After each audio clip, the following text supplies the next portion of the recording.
Salmos 19, do versículo 12 ao 14, 9 de junho de 2025. O tema dessa reflexão, dessa breve reflexão, é pecados intencionais e ocultos. Fiz uma pequena anotação sobre 3 versículos que estão dentro do Salmo 19, que é um salmo belíssimo, que fala sobre a excelência da criação e suas leis, assim como da palavra de Deus. Então, o primeiro versículo, ele é lindo, né? Ele fala assim: os céus manifestam a glória de Deus e o firmamento anuncia a obra de suas mãos. Então, ele é um salmo que vai mostrar, né, as maravilhas que Deus criou e tal. E no meio de toda essa beleza que o salmista escreve, ele acaba encontrando espaço para fazer uma advertência muito, assim, uma advertência muito séria e muito proveitosa dentro desse mesmo salmo, né? Que ele diz que a criação e suas leis são excelentes e fala da palavra de Deus, né? Então, aqui a partir antes de entrar nos três, não, são três, antes de entrar nos 3 versículos dessa reflexão, a gente pode encontrar aqui, ó, que no versículo 7, a lei do Senhor é perfeita e refrigera a alma, o testemunho do Senhor é fiel e dá sabedoria aos simples. Os preceitos do Senhor são retos e alegram o coração, o mandamento do Senhor é puro e alumia os olhos. Então, o temor do Senhor é limpo e permanece eternamente, os juízos do Senhor são verdadeiros e justos juntamente, mais desejáveis são do que o ouro e sim do que muito ouro fino e mais doces do que o mel e o licor dos favos. E também por eles é ademoestado o teu servo e em os guardar a grande recompensa. Então, assim, agora a gente entra nos 3 versículos, depois dessa introdução dos versículos, que tem a ver com o texto, né? Que dentro desse, que exalta a criação de Deus, que fala, né, que tudo que foi criado manifesta a glória de Deus, exalta o nome de Deus, né? Que se você olhar para a criação, você vê Deus plenamente, você vê a sua obra, você não tem como duvidar, né? Você não tem como duvidar que foi Deus que fez todas as coisas, que só Deus poderia fazer, né? Que ninguém, o universo não poderia ser criado, tudo que a gente vê por conta própria, ou numa obra do acaso, ou numa simples explosão desordenada cósmica. Não, tudo foi criado com ordem, com lei, né? Porque Deus é um Deus de ordem, não é um Deus que faz as coisas aleatórias, né? Tudo tem uma finalidade, tem um propósito. Então, assim, é com essa introdução que a gente entra nessa reflexão sobre pecados intencionais e ocultos, que vem a partir do versículo 12. Diz assim, ó: quem pode entender os próprios erros? Expurga-me tudo os que me são ocultos. Também da soberba, no 13, guarda, no versículo 3, né? Também da soberba, guarda o teu servo, para que não se assenhoreie de mim. Então ficarei sincero e ficarei limpo de grande transgressão. Agora no versículo 14. Sejam agradáveis as palavras da minha boca e a meditação do meu coração perante a tua face, Senhor, rocha minha e libertador meu. Então, esses 3 versículos, eles trazem uma mensagem muito interessante. E fala assim, o quanto Deus nos conhece, mais do que todo mundo, e até do que nós mesmos. Porque nós não nos conhecemos como Deus nos conhece. Nós pensamos que nos conhecemos. A gente, às vezes, tem coisas guardadas dentro de nós que, quando Deus nos mostra aquilo que somos de verdade e o que tem dentro de nós, a gente fica assim, pasmo, não quer acreditar, fica assim horrorizado com as coisas ruins que tem dentro de cada um de nós, né? Na natureza caída nossa, na nossa essência de pecadores, né? Então, assim, nesses 3 versículos você pode entender o quanto Deus nos conhece, o quanto Deus nos adverte e nos livra do mal e do nosso senhorio próprio, né? Deus está sempre nos livrando do mal. E Deus está sempre nos mostrando o mal que tem dentro de nós e que precisa ser tratado, que precisa ser sarado, que precisa ser arrancado, né? Então, imagine, vamos fazer uma situação hipotética. Imagine que você está passando por uma situação indesejada, tipo algo que você não gostaria de passar, que está sendo ruim de passar, que está sendo chato, algo que te traz perturbação e que você questiona a Deus. Mas Deus, por que isso está acontecendo?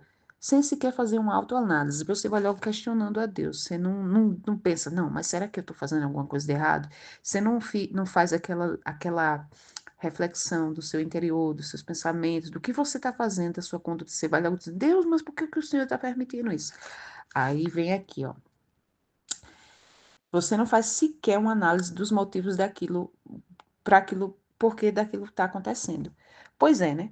Às vezes abrimos brechas recorrentes para o mal e clamamos ao Senhor que nos livre, sendo que como que Deus vai nos livrar, né? Vai livrar alguém que insiste em não ser livrado. O que é insistir em não ser livrado? Continuar no mesmo erro.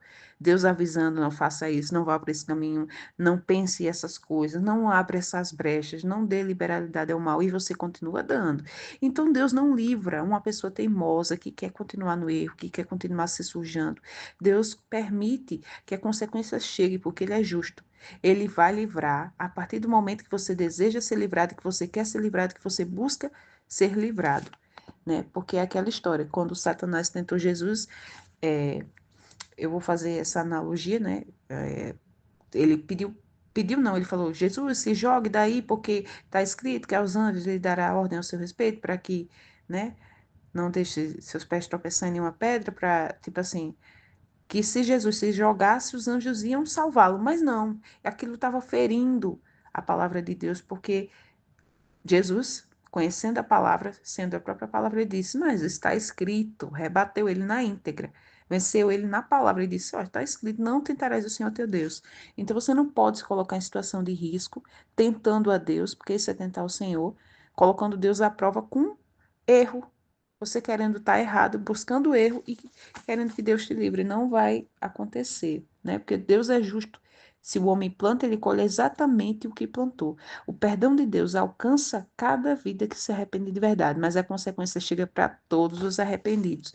Então, não é porque você se arrependeu que você vai ficar livre da consequência, não. A consequência chega, a conta chega, a fatura chega para todos. E a conta é alta, geralmente, né? Então, veja que texto sério.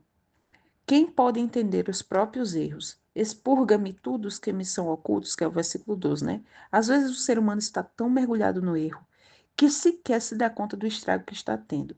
É Deus quem nos dá a consciência e o discernimento daquilo que fazemos de errado e que passa muitas vezes despercebido por nós, mas não para Deus, porque Deus conhece tudo o que pensamos.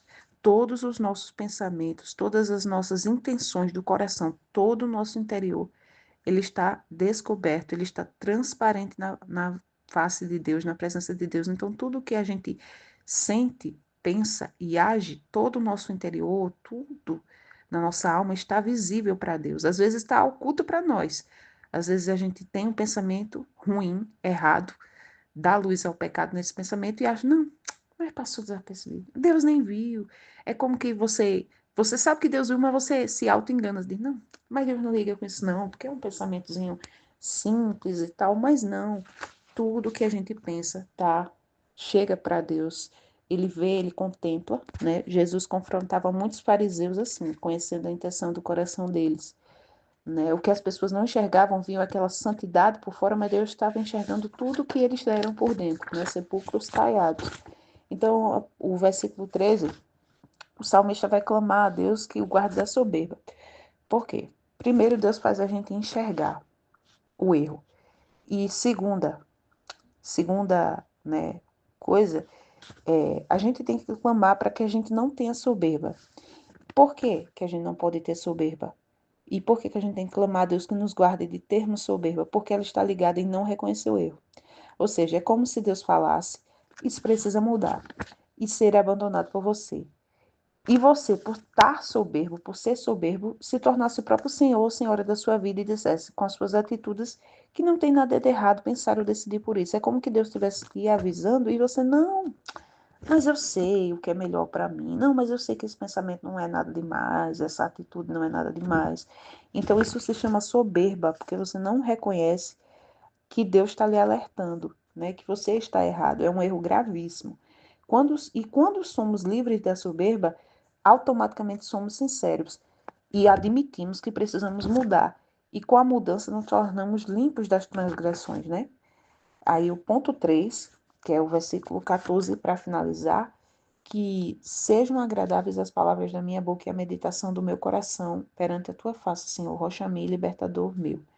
Então, assim, não adianta agradar a Deus com palavras. A meditação do nosso coração deve agradá-lo. O coração está ligado às emoções e à nossa alma. Ambos precisam estar em sintonia com a palavra de Deus para se tornarem fontes de alegria para o Senhor. Deus nos ama tanto que nos avisa, nos ademoesta a temê-lo e não buscar ser o Senhor da nossa própria vida, porque isso seria trágico demais. Então, é com essa pequena reflexão que eu quero deixar registrada, né, que esse estudo que foi uma palavra que Deus está me dando aqui, e espero que essa reflexão possa abençoar a sua vida. Não só como abençoou a minha, né, mas possa abençoar a sua vida.